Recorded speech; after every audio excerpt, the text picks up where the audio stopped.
Hello everyone and welcome to Weathersfield Proctor Library. I'm Glenna Coleman, Youth Services Librarian, and this is our Library Bear.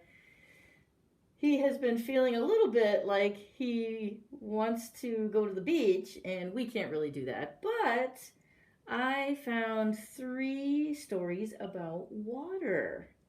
So, are you ready, Bear? Let's read them.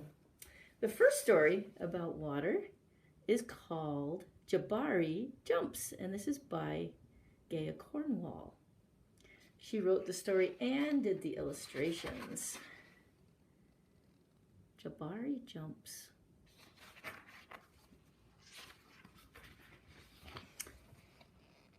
You can see he's getting ready to go swimming.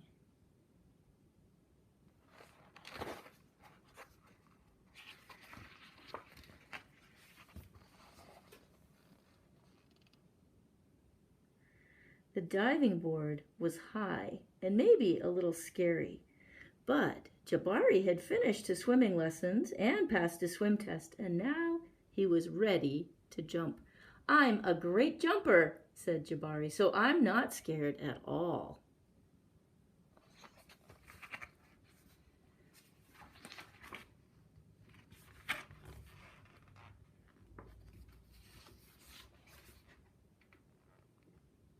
There we go. I want to make sure I have the right page. I don't want to skip anything. Jabari watched the other kids. Let me move a little bit. There we go. Jabari watched the other kids climb the long ladder. They walked all the way out to the end of the board, as big as tiny bugs. Then they stood on the edge. They spread their arms and bent their knees and sprang up, up, up. And then they dove down, down, down. Splash! "Looks easy," Jabari said. But when his dad squeezed his hand, Jabari squeezed back.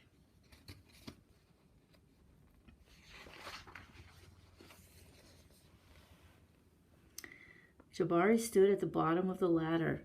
He looked up. "You can go before me if you want," he told the kid behind him. "I need to think about what kind of special jump I'm going to do." Jabari thought and thought.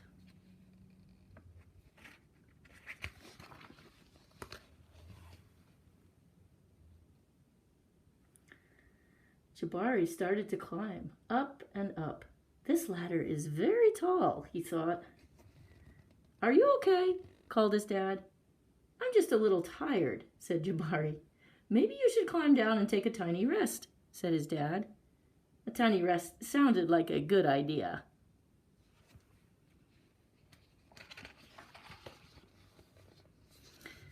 "It's okay to feel a little scared," said his dad. "Sometimes if I feel a little scared, I take a deep breath and tell myself I am ready. And you know what? Sometimes it stops feeling scary and feels a little like a surprise." Jabari loved surprises. Jabari took a deep breath and felt it fill his body from the ends of his hair right down to the tips of his toes. Jabari looked up.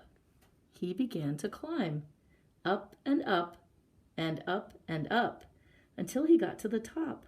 Jabari stood up straight. He walked all the way to the end of the board. His toes curled around the rough edge. Oh my, doesn't that look like a huge distance down there? Jabari looked out as far as he could see. He felt like he was ready. "I love surprises," he whispered.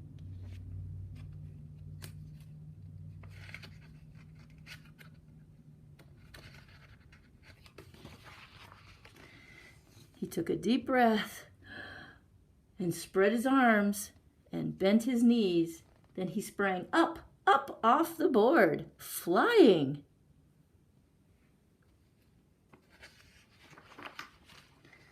Jabari hit the water with a splash.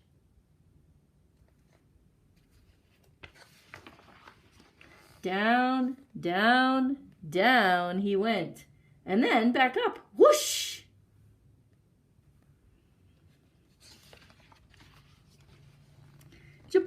Jabari, you did it, said his dad. I did it, said Jabari. I am a great jumper. And you know what? What? Said his dad. Surprise double backflip is next. Well, I hope you enjoyed this story about water. This was Jabari Jumps by Gaia Cornwall.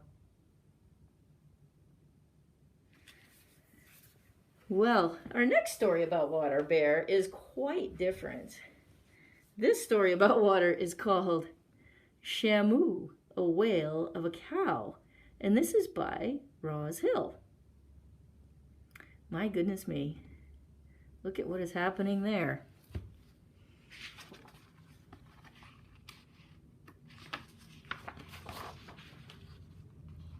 Shamoo, a Whale of a Cow by Ros Hill. Most cows spend their lives in a pasture, happily chewing on grass, but not Shamoo.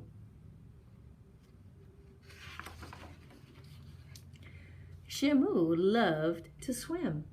He loved the backstroke and freestyle.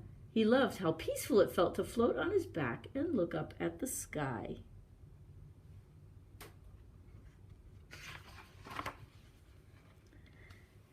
Yet, as much as he enjoyed his little pond, Shamoo yearned for something more, something big, something different, something like the sea.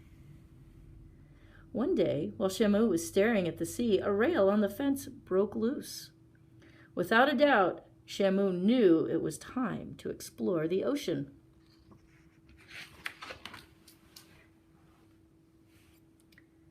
Shamoo paddled through the gentle waves. The water was so deep and tasted salty on his tongue. With the birds above and the fish below, Shamoo didn't notice that he was swimming farther and farther out to sea.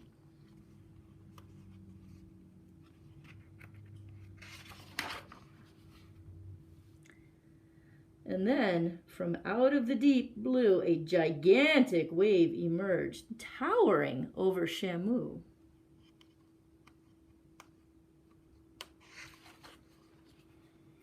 The wave crashed down, trapping Shamoo underwater, and a ripple swept him along.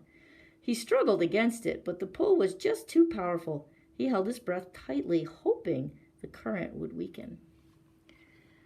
Shamoo finally broke free. Gasping for air, he looked all around and could not see his familiar pasture or the other cows anywhere.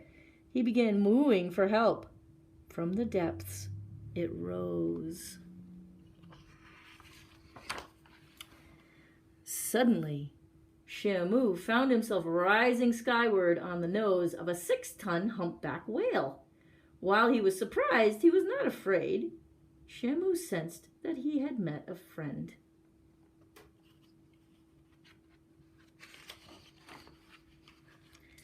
Her name was Baleen, and she turned out to be a friend and a teacher. First, she taught Shamoo how to swim underwater. Shamoo learned how to breach. He learned how to hunt for krill.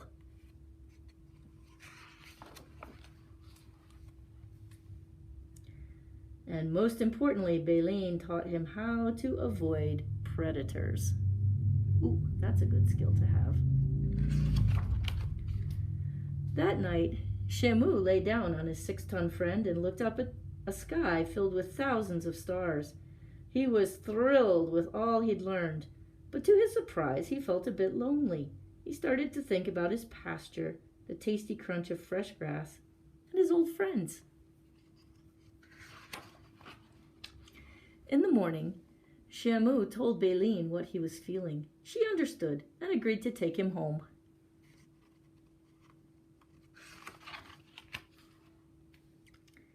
Shamoo was glad to feel solid ground under his hooves again. "Goodbye," he called to the whale. "We'll meet again."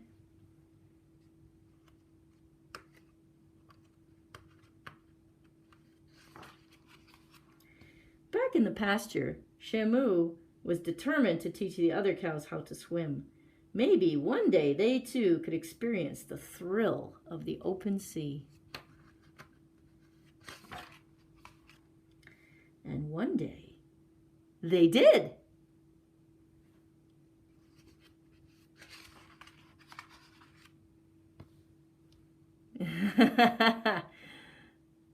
That looks like a lot of fun. Well, this was a very unusual story about water, wasn't it? Shamoo, A Whale of a Cow by Ros Hill. Well, Bear, I hope you enjoyed that story about the water too. Our last story about water, the one about Shamoo had a big wave in it. This one also has a big wave. This story is called Tsunami, and it is written by Kimiko Kajikawa, and it's illustrated by Ed Young. Now, if you're worried about reading a story about a tsunami, I'll tell you ahead of time that it turns out okay. All right? And this is based on a true story that happened in the country of Japan more than 100 years ago.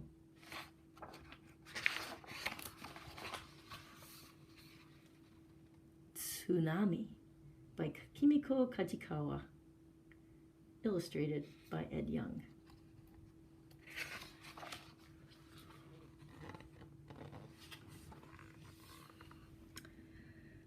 Long ago in Japan, there was a wise old rice farmer who lived near the sea. The people in that village called him Oji-san, which means grandfather. Even though Oji-san was the wealthiest person in the village, he lived a very simple life. His thatched cottage stood high on a mountain overlooking the village and the sea. People often climbed the long zigzag road up the mountain to ask Oji-san's advice. See, here is his thatched hut right here. And way down there is the sea.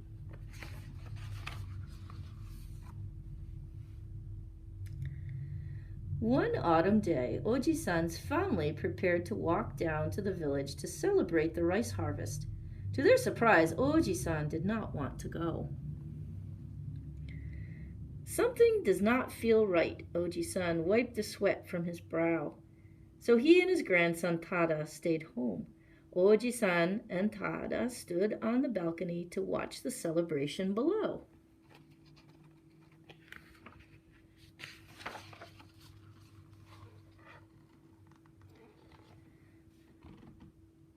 Nobori banners and strings of paper lanterns decorated the houses.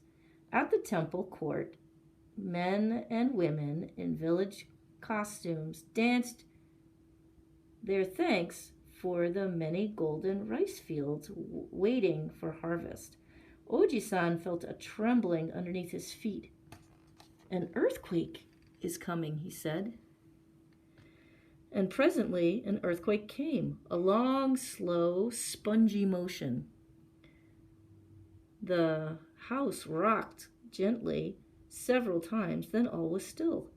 This shock was not strong enough to frighten anyone. The people kept celebrating, but Oji-san, who had felt hundreds of earthquakes in his time, thought this shock strange.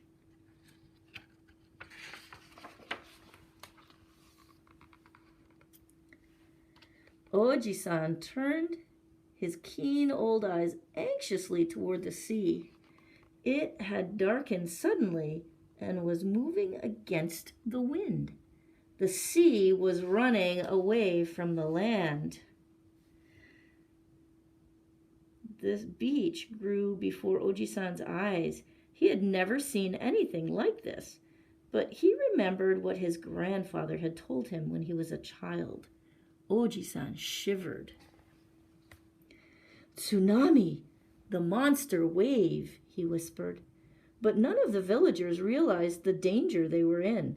Oji-san watched the whole village ran to the beach and even beyond the beach to watch the sea.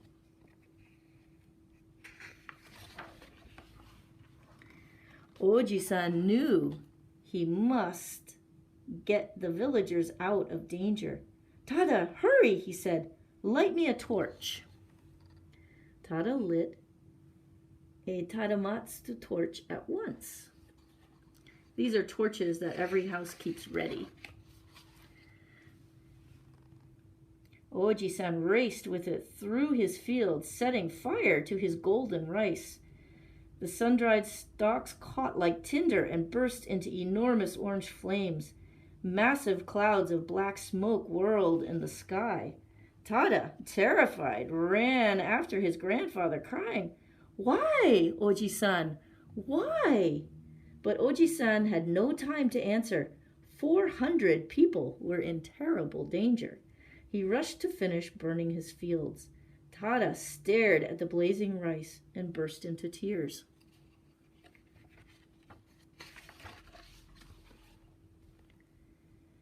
Oji-san's wealth was gone. Now all he could do was hope and wait. He looked back out at the sea.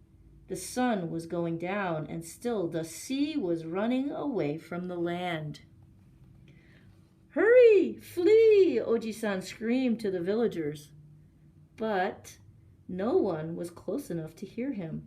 A priest saw the burning fields and boomed the temple bell. "Kan! Kan! Kan!"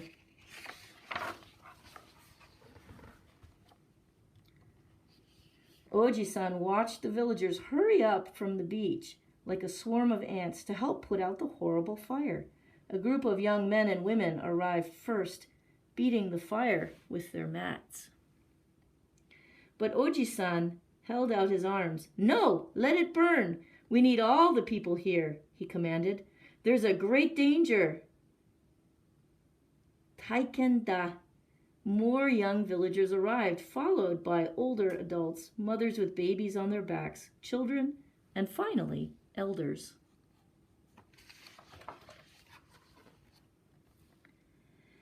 All the people gazed sadly at the flaming rice fields and the still face of their Oji-san, and the sun went down. "I'm afraid of Oji-san," Tada sobbed. "I saw him set fire to the rice on purpose." "Tada tells the truth. I set fire to the rice," Oji-san said. "Are all the villagers here?" The people looked in wonder at one another. "All are here," a woman cried. "But we cannot understand. Why did you do this, Oji-san?" Suddenly, a thunderous boom shook the mountain. Then the sky roared. "Kia!" Oji-san shouted, pointing toward the sea.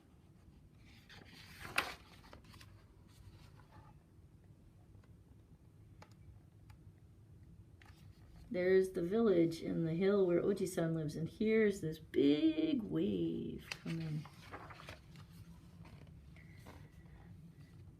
Through the twilight, a dark shadow grew larger and larger, racing toward the coast.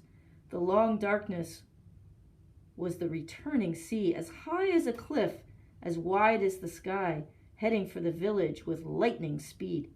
"Tsunami!" shrieked the people. The monster wave struck with a jolt mightier than any thunder. The mountain shuddered. A storm of spray shot up the mountain like a dark cloud. Terrified, people ran farther up the mountain. When they looked down, they saw the angry white sea swallowing up the village.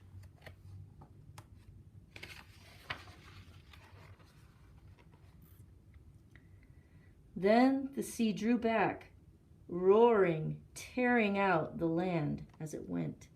Twice, thrice, 4 times, the furious sea devoured the village.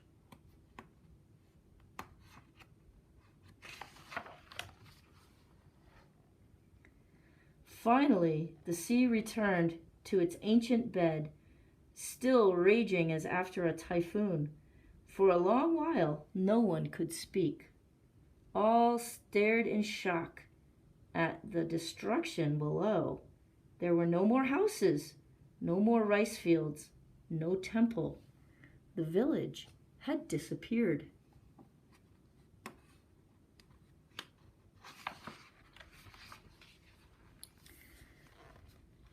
The people never forgot their debt to Oji-san. When better times came, they built a temple to honor him. On its front, they inscribed Oji-san's name in gold. 100 years and more have passed, but Oji-san's temple still stands. And the villagers still give thanks to the good farmer who burned his rice fields to save the people. Well, I hope you enjoyed this story, Tsunami by Kimiko Kajikawa, illustrated by Ed Young. The destruction of their village was terrible, but Oji-san, by burning his rice fields, saved every single villager. Isn't that amazing?